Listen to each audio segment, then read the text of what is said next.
Okay, guys, you can see the sea there.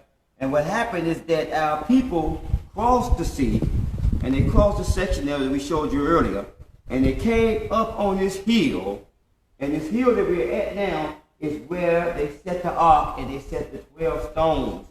And from this place here, these 12 stones that they set up here from the sea was the foundation of what is called Gilgal here. Now this is the only place in Israel other than, because we found basically there was 4 places here in the land where the ark actually sat. We showed you the place at the house of Jah, which is Tel Aviv. We showed you the place which is what they call a Beth El there.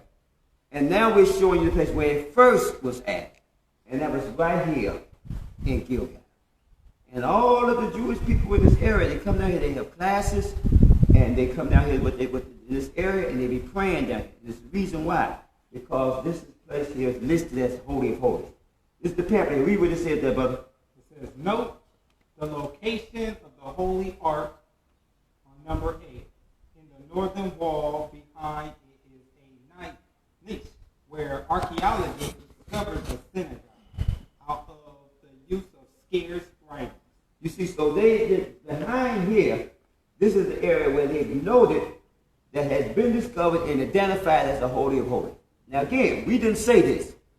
You see, so but the fact that this place is here and not up north, farther north there, is a clear sign that this is Gilgal. And if this is Gilgal, then Jericho and I wasn't too far. Because it was right in that same location where they brought the ark over. They set up the stones before the place that they crossed. And then they went into the valley of Achor to do the circumcision. And then they came back up and they dealt with Jericho. You see, so the location of all of these things, the archaeology. See, again, I keep telling people, I'm not here following road signs. I'm here following archaeology and the ancient writings. And the ancient writings and the archaeologists led us to here as being Gilgal. The ancient writings in the geographical and the scripture that said that sea, that the Salt Sea, was divided.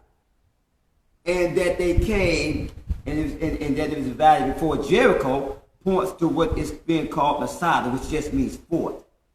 And the ancient writings that also point to the valley of Achor, and that bay that goes up to Jerusalem, or the Jubal house, leads you right to Tel Aviv, which is at En-Gedi. So now we're going to show you those things. The next stop we're going to be showing you is the post at En-Gedi, that David was there, and where the river is going to flow, because according to the scriptures, they said that the river is going to flow 2 passes. It's going to come down from Tel Aviv, or down from the house of the Most High, down from Zion. And it says that one is going to come toward the uttermost sea, or the salt sea, and another one is going to go toward the uttermost sea.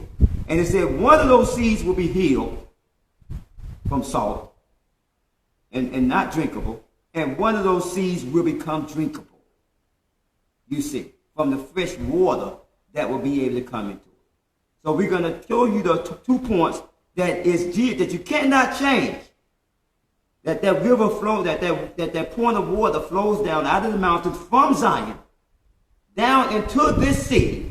And we're going to show you the sea that we believe will be healed, and we're going to show you the one that we believe will not be healed.